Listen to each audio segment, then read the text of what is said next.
You guys are rowdy. Woohoo! My name is Chris Simning, and I am from Phoenix, Arizona. Have you ever been there? No? It's hot there, and it's freezing here. I'm like, wow! It's good to be with you guys this weekend. So, let me just state the obvious. I'm broken. You can see it, right? I walk differently, I speak differently. My life's been a mess.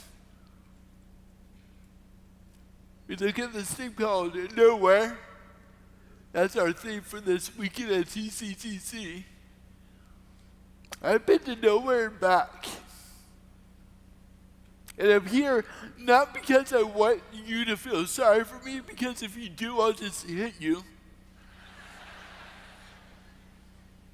I'm here because I want to relate to you. Because life isn't always easy, is it? There's things in your life, student,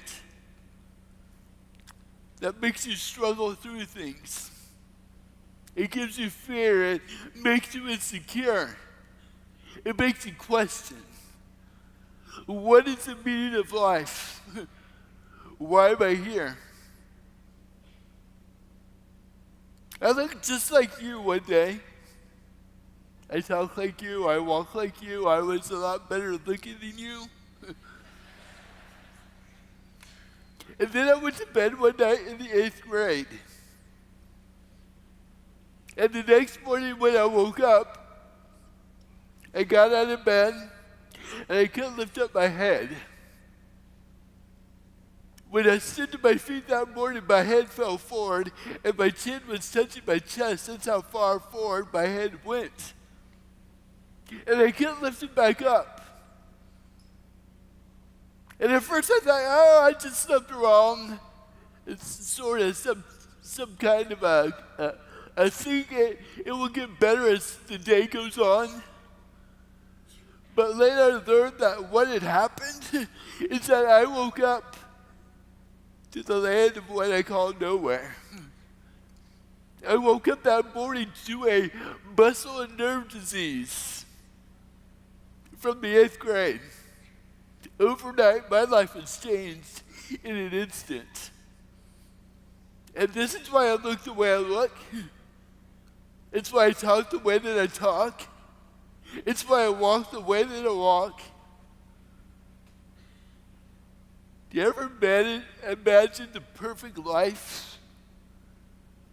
The perfect picture? If you were to think about your life and what your future would hold, what would that perfect picture be? That's why I'm here this weekend. Because I want to encourage you with hope. Because I know a lot of you are struggling tonight. I know a lot of you feel like you are hiding behind something because you feel like if it was known, it would cause you shame, it would cause you to be weak, it would cause you to be scared. And that's all right. But maybe God wants to do something in that brokenness, in that trial, in that challenge, to show you something different about who He is. I'm a speaker. That's what I do for a living. I don't look the part. I don't talk eloquently like a speaker. I don't wear bling bling. I'm not rich. But I travel all over speaking what God has done in my life because I want to give people hope. You ever been on baggage claim at an airport? They're very weird. I don't know why this is, but after a flight, everybody is either tired, they're a little bit grumpy. You get downstairs, you get to this place called baggage claim, and it feels like you're in the library because everybody is quiet. They just want to get out of there. But they have to wait. They have to wait for their baggage to come out on the conveyor belt. And here it comes.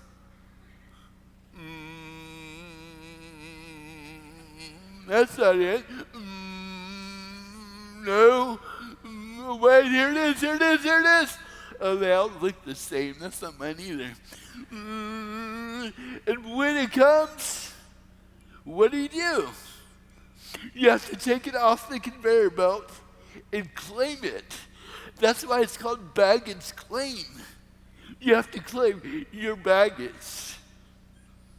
I don't know about you, student, but I carry a lot of baggage in my life because I've been broken. And I'm just real with it. I'm tired of being a fake. I'm tired of hiding behind things that it's just exhausting. Just be you. Just be real. Life is hard. And we have baggage, don't we? All of us do. And sometimes we don't like the baggage that we have to carry because it's too heavy. It's inconvenient. It's not the picture perfect that we'd hope for. And I like what it says here in Mark chapter 8, verse 22. I love this miracle because it's really unique. It says they came to Bethsaida, and some people brought a blind man and begged Jesus just to touch him. And he took the blind man by the hand and led him outside the village. And when he had spit on the man's eyes and put his hands on him, Jesus asked, "Do you see anything?" "Well, no, because now you just spit in my eyes, and I was blind before, and now it's worse. Hello." And the man looked up and said, "I see people, but they look like trees walking around." Right? And once more, Jesus put his hands on the man's eyes. Then his eyes were opened, and his sight was restored, and he saw everything clearly. And Jesus sent him home, saying, "Don't even go into the village." Look at verse 23. It says he took the blind man by the hand and led him outside the village. And when he had spit on the man's eyes and put his hands on him, Jesus asked, "Do you see anything?" And I feel like Jesus is asking you the same question tonight, student. Do you see anything? Or does your life just look hopeless? It's a thing that you're dealing with is so heavy that it's baggage that you don't want to claim. Because it makes you look weak. It makes you look ugly. It makes you insecure. It's hilarious to me that Jesus spit on his eyes. He made the problem worse. Why did he do that? Well, if you think of a blind man, if you lose your sense of sight, you're down one sense that all of us have. And now you're down to 4. The blind man can feel. So maybe that's why Jesus spit in his eyes, so that he can feel the gross texture oozing down his face. Why did he have to feel it? Because Jesus was getting him ready for something greater. And maybe this weekend, Jesus wants to take you by the hand like he did this blind man and lead you somewhere that you don't realize is good for you. And maybe that somewhere, that some place is you wrestling through your brokenness and finding purpose in the midst of it. Because if we get to verse 25, it says this: once more, Jesus put his hands on the man's eyes. Then his eyes were opened, his sight was restored, and he saw everything clearly. I told you my life's been a mess, right? I live in Phoenix, but I grew up in California. I grew up by San Francisco. And we would make the drive over to San Francisco after the day I woke up with my head lumped over. And we were going to the UC Medical Center on the hillside in San Francisco to a specialist neurologist. And I'll never forget this day. I hate who I am at this point. My neck is a big lump. I hate being seen in public. People start to tease me, make fun of me. My life is completely different, all from that night when I went to bed the night before and woke up that next morning with my head lumped over. And I'm standing 8 stories high in this building on the 8th floor. And my feet are on the edge of it. No, I'm not going to jump because there's glass right there. But I'm looking down. And I'm scared to death because in a few minutes I'm going to be called in to a doctor's office to get the results of a test that would diagnose what I have. And I'm breathing fast. And my forehead is up against the cool panes of the window, the glass.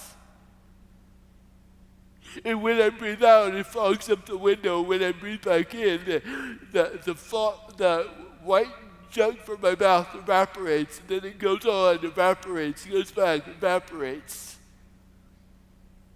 And I'm worried. And I'm wrestling with self-esteem and my image and who I was. And my baggage was heavy. And I was blind. I didn't know what was in store. I couldn't see the future. And I remember looking down 8 stories below me outside to a world of people that were scattered among the streets, walking, riding bikes, in their cars, in traffic, wishing I could be one of them and not deal with any of this. And that was probably the most loneliest I've ever felt in my entire life. And then I heard her walk up behind me. Christopher J. Simning. And I turned around, and I saw a nurse with a stethoscope around her neck, looking through the flip chart on a clipboard. That's me. The doctor will see you now. And I walked through a maze of hallways with my head low, and my mouth falls behind. And in that moment, in that day, I'm diagnosed with a rare muscle and nerve disease called torsional dystonia. And it's so rare that I've not met anyone with my specific kind. And torsional dystonia is basically the twisting of your torso. So as it twists, your vocal cords twist. That's why I speak the way that I do. As it twists, that's the way that I walk now. I used to outrun everybody in my school. Not no more. And it was so rare that they didn't have much information on it. It can get better or it can get worse. Well, from my 8th grade year to my senior year of high school, I didn't see a better day. My life is not the picture perfect I had hoped it would be. As a student, I struggled.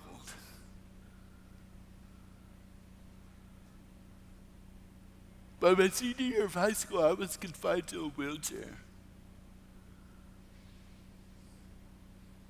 And my life was broken.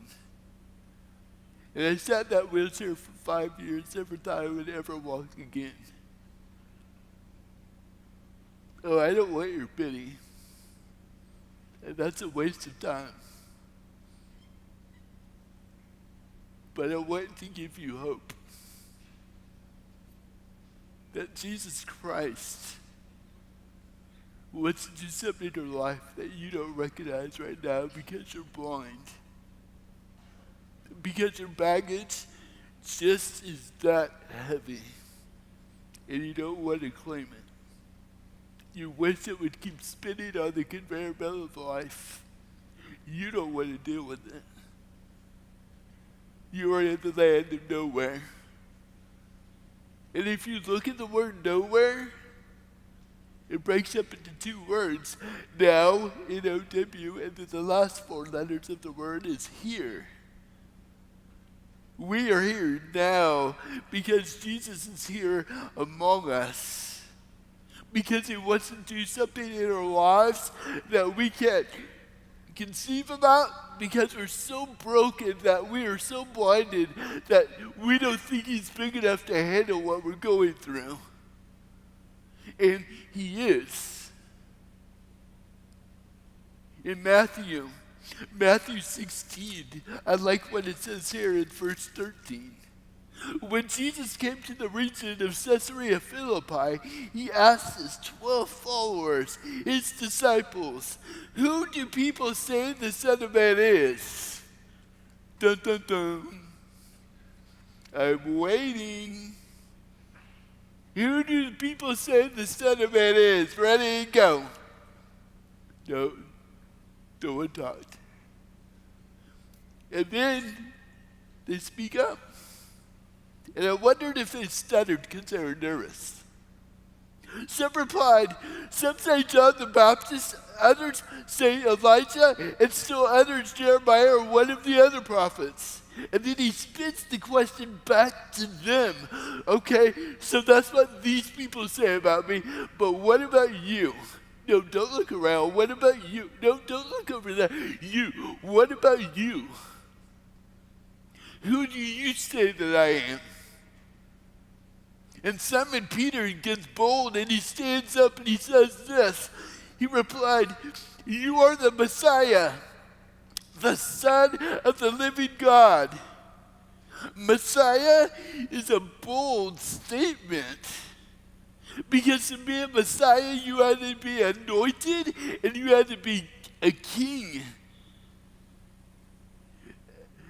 And Peter declared Jesus to be everything. You are the Messiah and the Son of the living God. You are powerful. And he goes on to say this. Jesus replied, "Blessed are you, Simon, son of Jonah, for this is not revealed to you by flesh and blood, but by my Father in heaven. And I tell you that you are Peter, and on this rock I will build my church, and the gates of Hades will not overcome it. I give you the keys of the kingdom of heaven. Whatever you bind on earth will be bound in heaven, and whatever you loose on earth will be loosed in heaven." Then he ordered his disciples not to tell anyone that he was the Messiah, because it wasn't time for everybody else to know about it. Jesus was preparing 12 of his closest followers.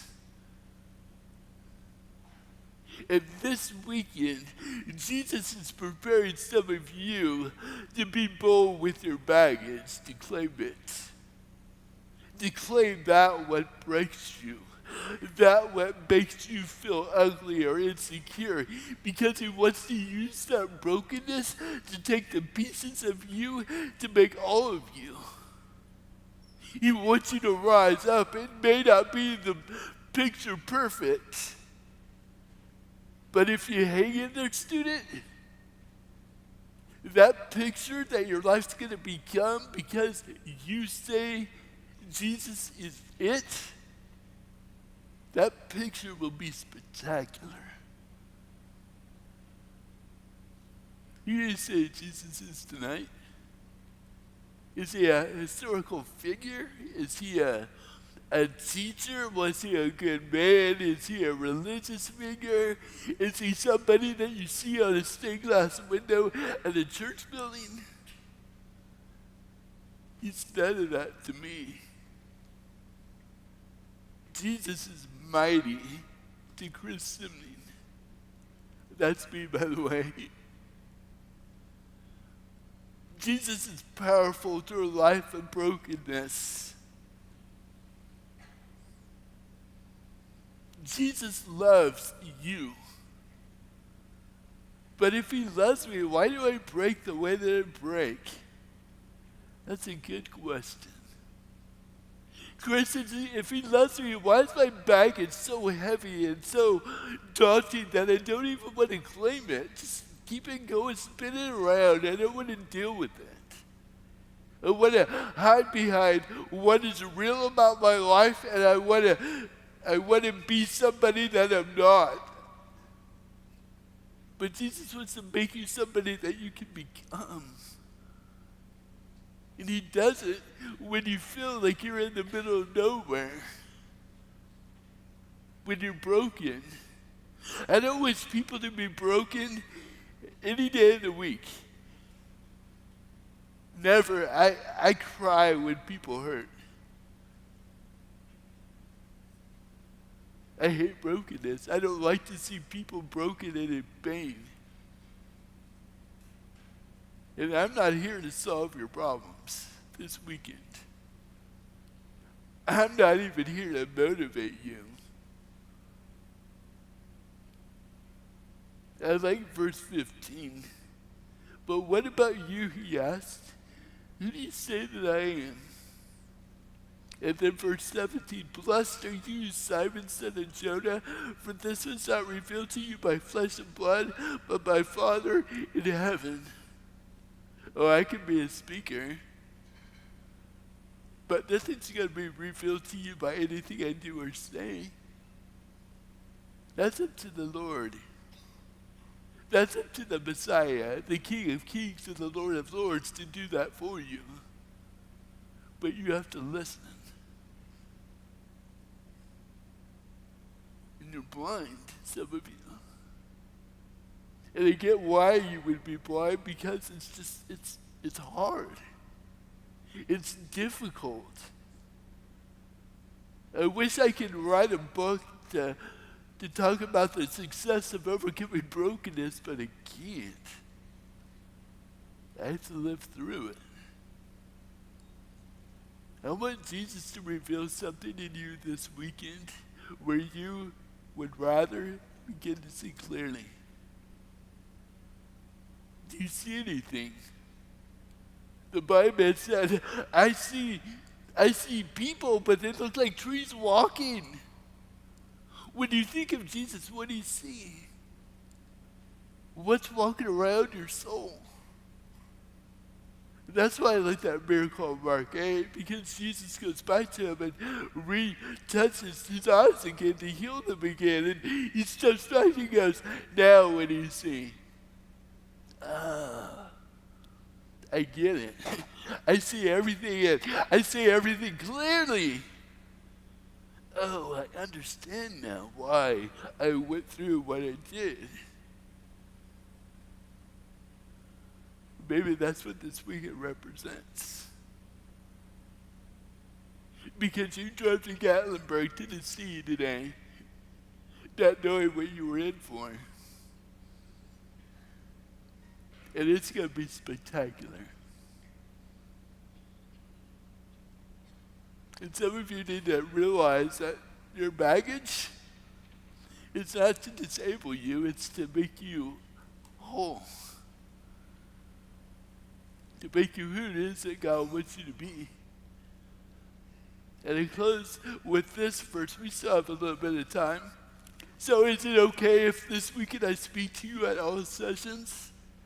I think I would like that. Did someone say no?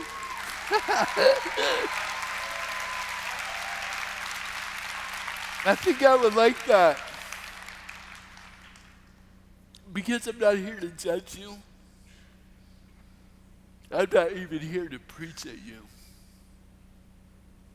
I'm here to live life with you. Because I've been to nowhere and back. And maybe you are at the place tonight at the nowhere of your life where it just doesn't make sense. And there's things in your life that are blinding you to what is happening because you ache so much. Psalm 139, verse 13. It says, "For you created my inmost being. You knit me together in my mother's womb.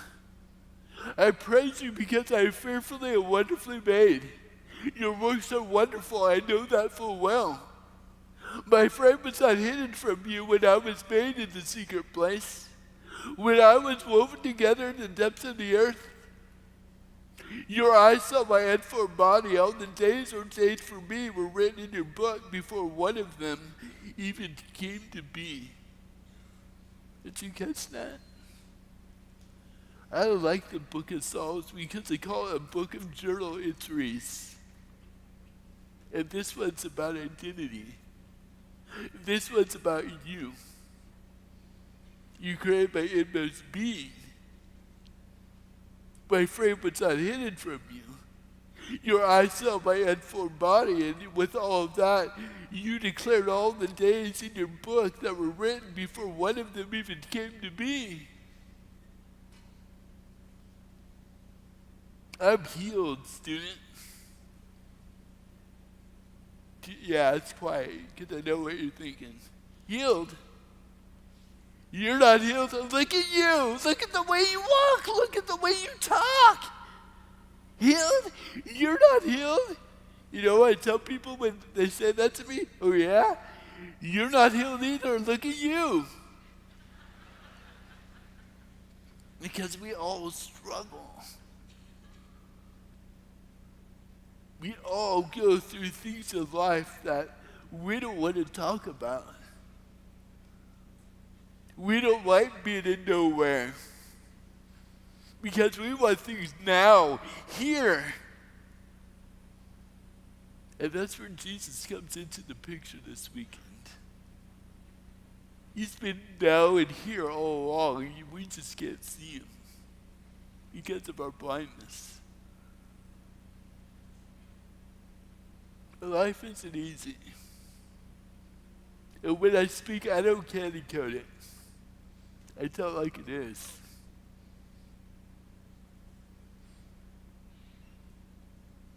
But he is with us, student. I like me. I think I'm a blast. I like it when people stare at me because I'm just that good looking. I like it. That was a joke. All right, I'll take it. I like being me. I don't want to be anybody else. If I had the chance to go back to 8th grade and change everything that I have been through, I would not do it. You can give me money, I would not do it. Why? Because I'm no longer blinded. Because I have the strength to carry my baggage, because my baggage in Jesus Christ gives me hope, gives me purpose. I have to be the extrovert around people, and I'm an introvert by nature, because people don't know what to do with me at first when they see me. Is he stupid? Is he dumb? Like, and sometimes I like to play the game with them just to string them along.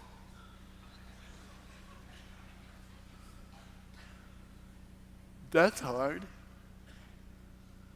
And when I tell people I'm a speaker, oh, that's hilarious. I wish I had a camera to take the reaction. Click.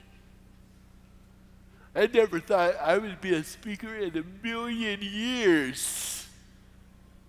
Like I said, I don't look the part. And it's just ironic that I would be in Gatlinburg, Tennessee, speaking to a bunch of teenagers. You are really no different than me. They all struggle like I struggle, but in different ways. Their baggage is just as much weightier as my baggage is. And because it seems so daunting, you choose to be blinded by your potential and what God wants to do in your life. You know what I like about baggage claim? Is that when you take your baggage from the airport and go to your destination, if you're home, you have to eventually get into your baggage and then pack it, right? And you have to put the contents where they belong. And that's what this weekend is about, student. Maybe the Lord wants you to begin to unpack things in your life that are hurtful, that are breaking you, that are a struggle. Because maybe in the unpacking and you putting the contents, your perspective in the right place where it belongs, maybe in that process, He's going to let you see so clearly about what it is He wants to do in your life. It's not easy. I struggle every day. Every single day with things that you don't have to deal with. But it's worth it. That's why I'm here. I'm not eloquent, but I'm real. The picture perfect life. What's your picture perfect life? What does your picture perfect look like tonight? If you could have anything you want, what would that be? And after all the years of my struggle and pain, I look back on my life and it is the picture perfect. I didn't sign up for it, but I'll take it. Because to me it's spectacular. It's beautiful. It's a journey of hardship and brokenness, but it's worth the journey because I know that my Lord is my Messiah, the Son of the living God. I don't serve a religion. I serve a living God who is my King. And in that I have joy to the utmost. And that joy makes me happy. I'm a happy person. Because I choose joy, not fear. Will you guys close your eyes? Listen to this verse. Verse 14, Psalm 139. I praise you because I am fearfully and wonderfully made. Your works are wonderful. I know that full well. Keep your eyes closed. Do you know that you're wonderfully made? And the word fearfully here does not mean scared. It means respected and in awe of who your Creator created you to be. And wonderfully is just a byproduct of that joy. Do you believe that you are fearfully and wonderfully made? Do you know that God's works are wonderful for you? And do you know that full well? Because I don't want you to be blind. I want you to go home this week and see it clearly because Jesus wants to take you by the hand and lead you somewhere that you don't expect. You do say that He is.